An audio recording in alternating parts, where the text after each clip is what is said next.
Hi friends, welcome to Mary cooking channel. Today పెసరపప్పు మామిడికాయ పప్పు చారండి.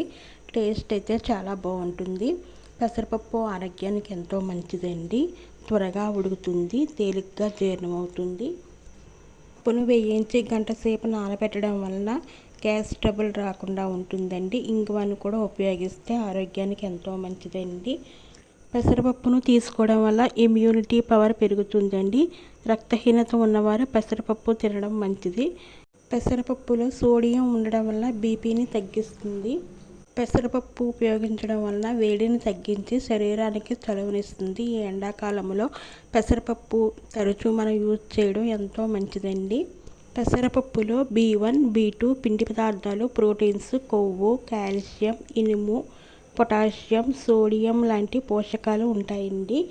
పెసరపప్పులో ప్రోటీన్స్ ఎక్కువగా ఉంటాయండి. పోషకాలు పుష్కలంగా ఉంటాయి కాబట్టి వారంలో మనం 2 సార్లు అయినా ఈ పెసరపప్పును ఉపయోగించుకోవడం ఎంతో మంచిదండి.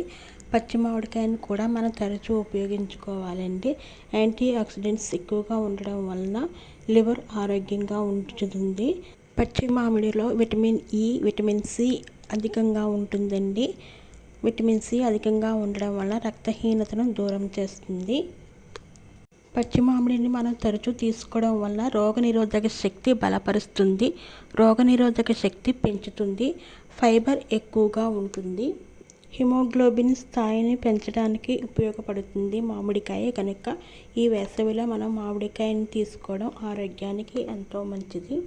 పెసరపప్పుని మెత్తగా ఉడికించుకున్న తర్వాత ఒక్కసారి మెదుపుకొని ఉల్లిపాయలు, 5-6 పచ్చిమిరపకాయలు, కట్ చేసి పెట్టుకున్నట్టు మామిడి ముక్కలన్నీ వేసుకుని మామిడికాయ ముక్కలన్నీ వేసుకున్న తర్వాత తగినంత ఉప్పు, కారము వేసుకోవాలండి. కారం మనకు సరిపడినంత వేసుకోవాలి. పచ్చిమిరపకాయలు వేసాం కాబట్టి చూసి వేసుకోవాలి. ఇప్పుడు తగినంత నీరు వేసుకోవాలండి. తగినంత వాటర్ వేసుకోవడం వలన పప్పుచారు మనకి ఎంత పలచగా కావాలో కన్సిస్టెంట్ చూసుకుని వేసుకోవాలి. తర్వాత కరివేపాకు, కొత్తిమీర